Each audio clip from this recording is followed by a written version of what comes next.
방미를 마치고 어제 국무회의를 연 윤석열 대통령은요, 미국과의 동맹을 강조했습니다. 들어보도록 하겠습니다. 한미동맹은 대한민국의 자유와 번영을 뒷받침했습니다. 세계 최강 국가와 70년간 동맹을 맺어왔다는 것은 남다른 의미를 갖고 있습니다. 국가 관계에 있어서 고마운 것이 있으면 고맙다고 얘기할 줄 아는 그런 게 있어야 국격이 있고 국제사회에서 우리가 제대로 자리 잡고 일할 수 있는 것입니다. 윤 대통령의 이 같은 발언, 야당 등에서 나오고 있는 조금 전에 전영기 의원도 말씀을 주셨지만 굴욕 외교, 퍼주기 외교라는 비판에 대해서 반박을 한 것 같습니다. 김형주 의원님은 여기에 대해서는 어떻게 평가하십니까? 사실은 고마운 건 고맙다고 표시해야죠. 그다음에 이제 혈맹이라고 하는 한국 전쟁에서 미국의 역할을 우리가 잊으면 안 되는 것도 맞습니다. 이제 그런데 가령 이제 그 방미 전에 나왔던 도축 문제만 하더라도 실제로 그 도축 문제를 아무 소리 없이 그냥 넘어간다라고 하는 것은 사실 우리 국민들에게 자존심을 상하게 하는 부분이고요. 또 하나는 한미 동맹의 강화, 안보 확장의 강화 좋죠. 북한의 북핵의 위기에 맞서는 좋은데 지금 이 프레임 자체가 그럼 한국의 역할이 우리의 방위가 아니라 미일 한국이 중국과 러시아에 대한 같은 형태의 말하자면 방위권으로 확장되어 간다는 개념에서는 우리는 굉장히 좀 조심할 필요가 있다. 조심했어야 예. 한다. 그래서 지금 현재 한미 동맹의 강화 자체가 우리 나름대로 북에 대한 대처하는 입장에서 강화라는 건 의미가 있지만 지금 미국이나 일본이 보는 관점, 특히 미국이 보는 관점은 확장 억제라는 개념은 한국도 중국과 러시아의 말하자면 방어 체제에 동참한다는 뜻으로 이해하거든요. 네. 그래서 그런 부분에 대해서는 정말 다시 한번 좀 우리가 생각해 볼 필요가 있다. 그런 말씀을 드리고 싶어요. 정혁진 변호사님은 어떻게 보셨어요? 미국에 한 발 더 다가가는 모습, 다녀와서 고마워할 건 고마워하고 그 미국의 청년들이 과거에 이름도 모르는 우리나라에 와서 자유를 위해 목숨을 바쳤다. 네네. 이렇게 얘기를 했습니다. 이거는 사실은 굴욕 외교, 퍼주기 외교는 말이 안 되는 거고요. 오히려 왜 더 얻어오지 못했느냐. 예컨대 핵과 그다음에 IRA, 반도체법 이런 거 관련해 가지고. 그런데 핵은 사실 공유할 수 있는 게 아니에요. 이거를 예컨대 제가 이제 장군이라고 칩시다. 그럼 네. 장군이니까 권총 저한테 주어질 거거든요. 이 권총을 옆에 있는 박정아 그 의원님 저랑 친하니까 같이 공유할 수 있습니까? 공유할 수 없어요. 그거는 네. 내 책임으로 워낙 그 위험한 물건이니까. 그다음에 IRA 반도체법 이런 부분들은 사실은 저도 좀 기대한 게 있었는데 그런 부분들은 아쉽기는 하죠. 근데 제가 봤을 때 가장 큰 성과는 눈에 보이지 않는 성과였어요. 조금 전에 앵커께서 말씀하신 것처럼 미국은 우리나라를 단순히 금전적으로만 지원한 게 아니에요. 지난 70년 동안에 미국이 우리나라에 50년대, 60년대 진짜 쌀도 밀가루도 주고 설탕도 주고 그랬지만 그렇게 지원한 나라가 아니에요. 미국은 우리나라에 수만 명의 젊은이들을 보내가지고 그 사람들이 목숨을 잃어가지고 그래가지고 지킨 나라예요.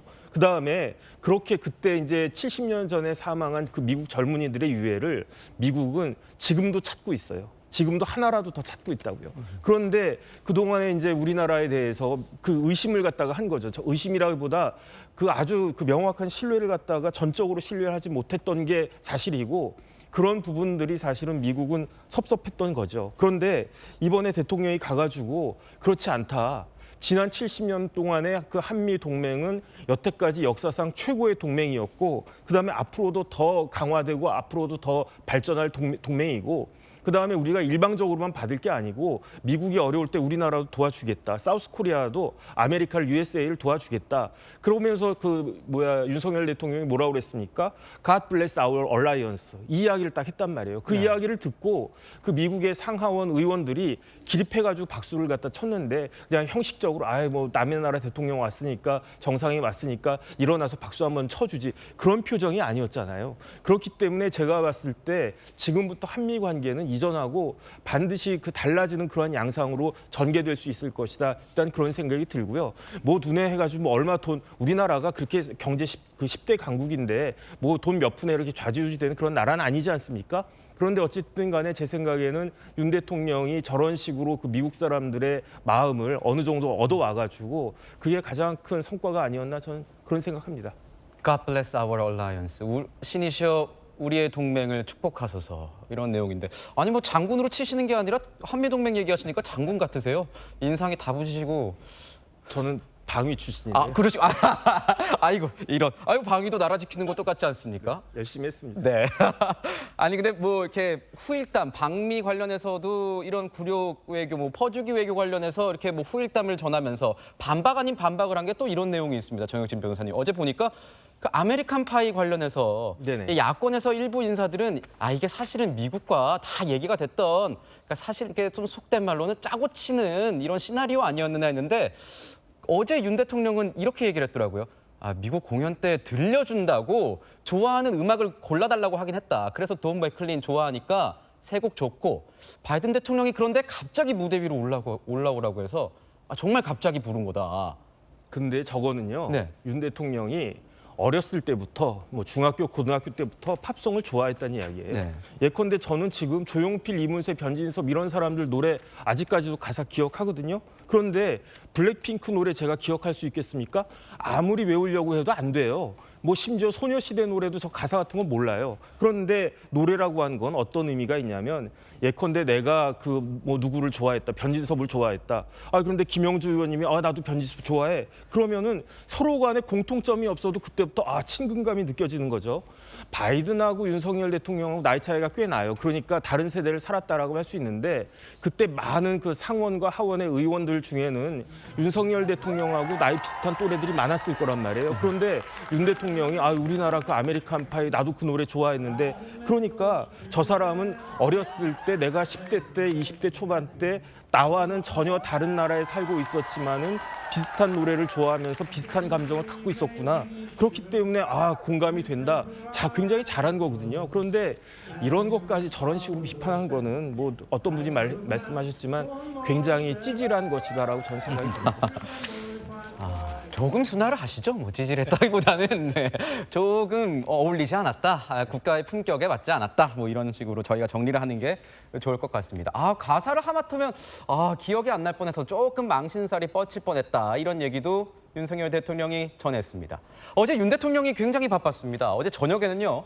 여당 지도부와 만찬을 가지기도 했습니다. 대통령이 미국을 방문한 성과를 직접 설명하고 당의 협조, 당부를 구하기 위한 자리였는데 그런데 이 자리에 지도부 일원인 최고위원이 제외됐습니다. 김기현 대표 그리고 윤재욱 원내대표 밖에 보이지가 않았습니다. 박정아 의원님, 이건 뭐 최근에 있던 딱 두 분 떠오르는데 김재원 최고위원과 태용호 최고위원의 어떤 이런 발언 리스크 이런 것들 때문에 초대받지 못한 게 될까요? 어떻게 보십니까? 아무래도 그런 면이 좀 없지 않아 있었던 것 아닌가 싶은 생각이 들어요. 분명히.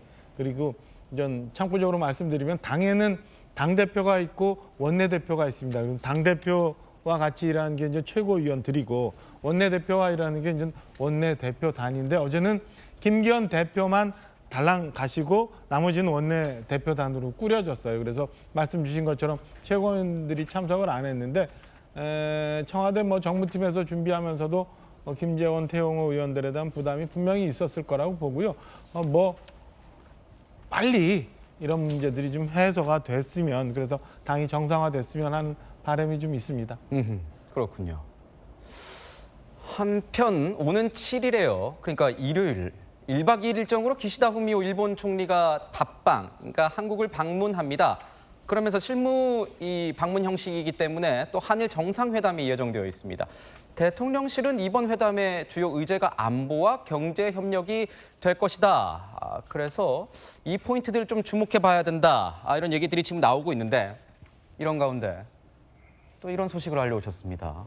독도는 우리 땅을 알리고 오신 우리 돌직구쇼에서 함께 자리를 한 이 전용기 의원이 어제죠. 네, 독도를 방문했죠. 어제 방문했습니다. 그런데 이 외무성에서 좀 이거 우리는 탐탁치 않다. 이 외교 경로를 통해서 항의를 했다고 해요. 말도 안 되는 짓을 한 거죠. 우리가 우리 땅 독도를 가는데 그쪽에서 왜 반발을 하고 나섭니까?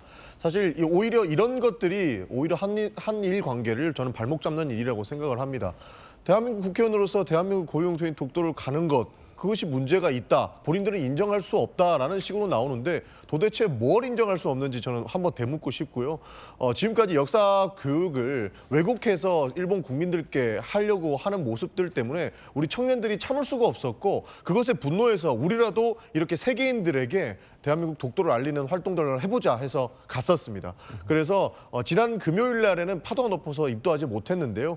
어저께 다시 다른 일정 다 제쳐두고 독도에 방문을 했고 독도에 입도를 해서 저렇게 태극기도 펼치고 그리고 웰컴 투 독도 인 코리아라고 하는 영어 현수막을 펼치고 우리 세계인들에게 독도를 알리는 그런 활동들을 전개해 나갔었습니다. 청년위원회에서 같이 가신 네, 청년들과 맞습니다. 같이 가신 거로.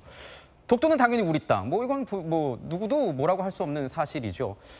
그런데 이제 일각에서는 한일 이 무드가 해빙 무드가 좀 되는 과정에서 어차피 실효적 지배가 되고 있는 우리 상황, 우리가 굳이 이거를 논란에 만들 필요가 없는데 이런 상황에서 거기다가 답방까지 앞둔 상황에서 뭔가 이 야당 의원으로서 외교적 마찰을 일으킨 것 아니냐? 뭐 이런 비판적인 시각도 일부에선 있습니다. 우리가 제주도 가면은 외교적 마찰을 일으키겠습니까?